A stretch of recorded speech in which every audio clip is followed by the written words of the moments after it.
कला है, मजा आएगा थोड़ा। हेलो जी, hello hello hello hello hello hello hello hello hello hello hello hello थोड़ा डिले आ गया। हेलो जी, हेलो हेलो हेलो हेलो जी, हेलो थैंक यू।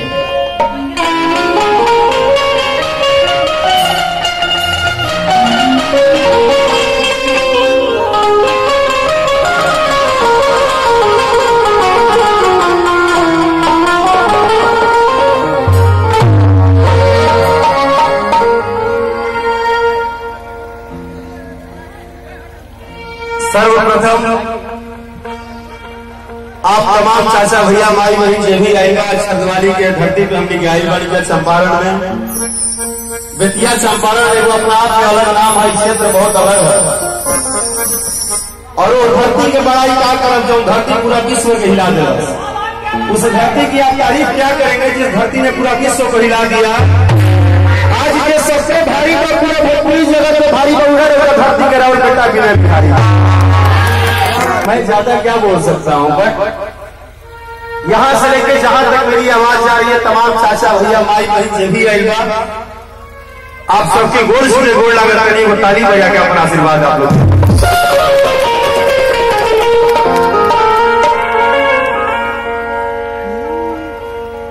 बात की नहीं है कि हम बेतिया प्रोग्राम करें,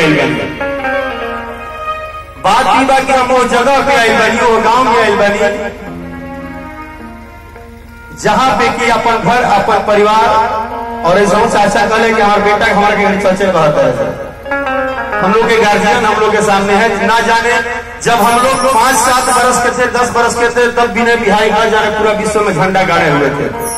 कोई एक गाना सुपर हिट देता है तो कहता है कि हम कलाकार हो गए, हम स्टार हो गए। विनय बिहारी न जाने अपने कलम से कितने सुपर हिट गाने दे दिए, उनको भी नहीं आता। उस विनय बिहारी का एक ताली बजा के आप लोग अभिनंदन करिए।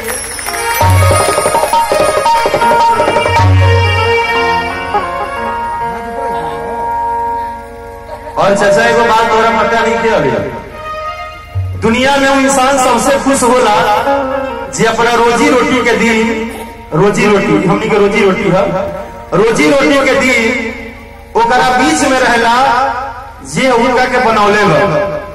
हम पहला कलाकार सभा के साली वाली काल हमारा बर्थडे है, 15 तारीख को मेरा जन्मदिन है और मेरा जन्मदिन किसके बीच में मनेगा तो जिन्होंने मुझे बनाई, मेरे भगवान श्रोता मेरा दर्शक के बीच में।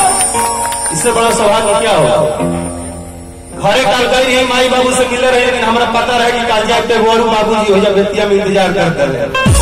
वही बाबू जी के भेरी हमारे बर्थडे मनाई विनय बिहारी चाचा के भेरी।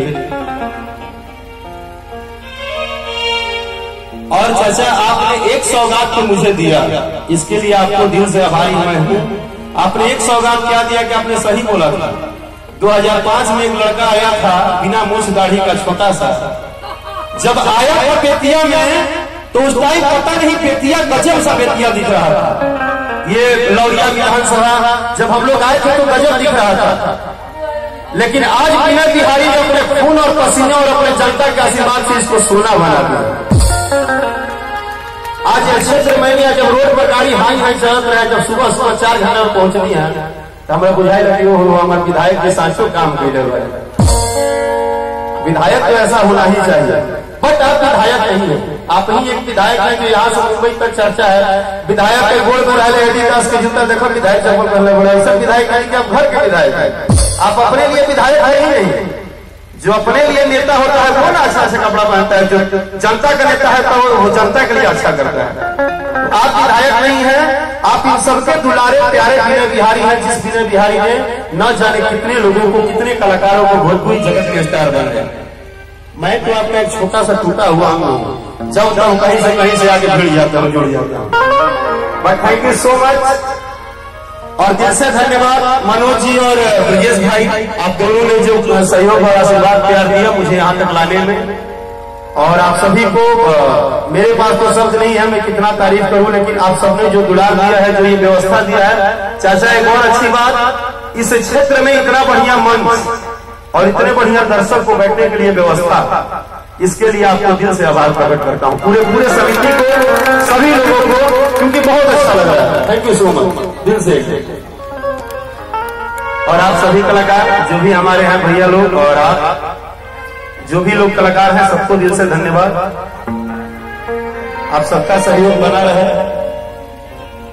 जो भी माँ बहन बैठी हैं आप सबको दिल से धन्यवाद कि सभी ने आशीर्वाद दिया, सबका प्यार दुलार मिलता रहे। वैसे चाचा का क्षेत्र बहुत बेदार है। हाँ, जब तू गावत करने को बात देखनी उसके पहले अरे सर आप बहुत अच्छा गा रहे थे। वो लाइट आपका है क्या मरकरी वाला? सामान चेक करते हैं। लाइट ना जनरेटर अच्छा तो ये में जनरेटर लेके घूमता रहेगा। एजेंसी में काम करी जब जनरेटर कौन हो जाए।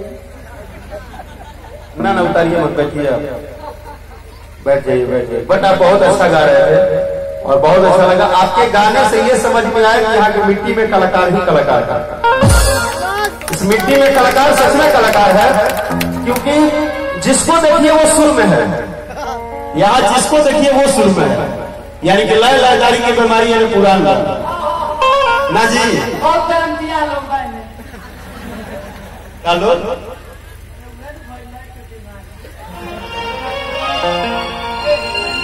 बैठ भाई मारे चुनमुने वहां बैठ, पीछे जाके बैठ, ठंडा लग जाए। मार दी पाला तारा मौसी के पर बहाला। ठीक है बैठो। चलिए सबको धन्यवाद दिल से। आई सबसे पहले हमने के कार्यक्रम की शुरुआत में वहाँ की याद जरा आशीर्वाद जरा प्यार जरा दुलार से हमने के जीवन में कुछ करी ला जा। और हमने के हिंदुत्व के समाज में कोनो भी कार्यक्रम की शुरुआत अगर होला तो बिना वहाँ के याद के लिए कोनो चीज ना हो। सबसे पहले सिद्धि विनायक गणपति जी महाराज के हमने याद करता जरा आशीर्वाद प्यार से हमने के जीवन मिलल। और आप सब जितने दर्शक बंधु बानी बस ये मनोकामना करब जब ये गीत गाए कि आप सबके जीवन में हमेशा खुशहाली रहे, हमेशा आनंदित रही और जाने अनजाने में कोनो त्रुटि हो तो क्षमा जरूर करते हैं।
बात हमको बड़ा अच्छा लगा।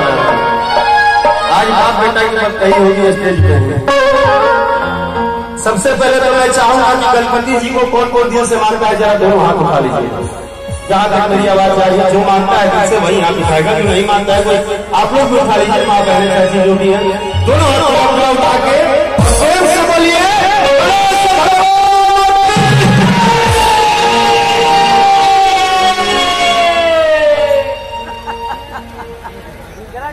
चाचा। जनता पता हुआ हम तारीफ नहीं कर बट इतना कार्यक्रम कहीं नहीं। हम बहुत साल बाद बेतिया में क्षेत्र में गाँव में पूरा का पूरा चर्चा ऐसा यहाँ पे लोग 1 करोड़ के बराबर अकेले बैठे और सामने जितने लड़के हैं वो सब ऐसा लग रहा है जैसे बाघ बैठा है। जवान मरद में और सब बाघ एकदम बैठा। इस सामने में तनी हल्ला कर दो भैया का बोला ना। ऐसा है इस गाने में आप लोग मेरा फोटो मत खींचिए। मैं यही चाहूंगा, मैं जो गाना गाने जा रहा हूँ इस गाने का एक मंत्र बता दूं।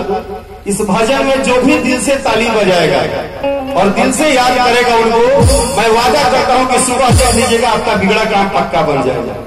ये मैंने माना है, आप भी शायद मान लेंगे तो अच्छा होगा। तो चाहेगा कि सब लोग दोनों हाथ पूरा उठा लीजिए, पूरा एकदम हाथ उठा लीजिए और सब लोग मेरे साथ गाते रहिएगा। क्या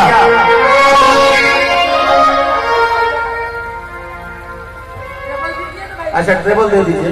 सारू कीजिए सारू सारू जबरदस्त ट्रैवल करूँ सारू है देखो हम ऐसे कर वाह वाह आ जाए पूरा उठाकर सब लोग मेरे साथ आएंगे। क्या सीधी सब लेके मौसम सवार अपन नंबर की देवा मोरा घर में आधार तभी नहीं करी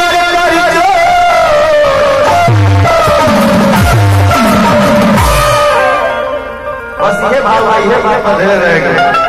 एक बार पूरा हाथ पूरा उठा लो मेरे भाई। आप सभी लोग एकदम उठाकर साथ में ये करेगा फिर किसी दिशा में लेकर मौसम सवारी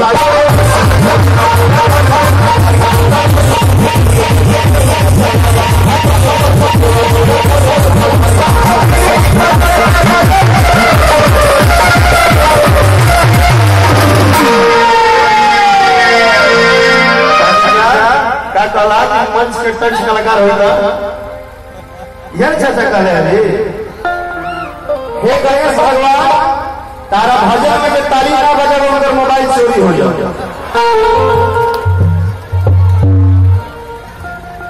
जे ताली ना बजाओ मगर मोबाइल चोरी हो जाओ। आज तारा भजन में ध्यान ना लगाओ मगर मेहरारू चोरी हो जाओ। आज तारा से ढेर गाना मगर साली चोरी हो जाओ। आज जब लड़का दिया से ताली बजाओ तो मेहरारू गोर भी लोग दिया बढ़िया।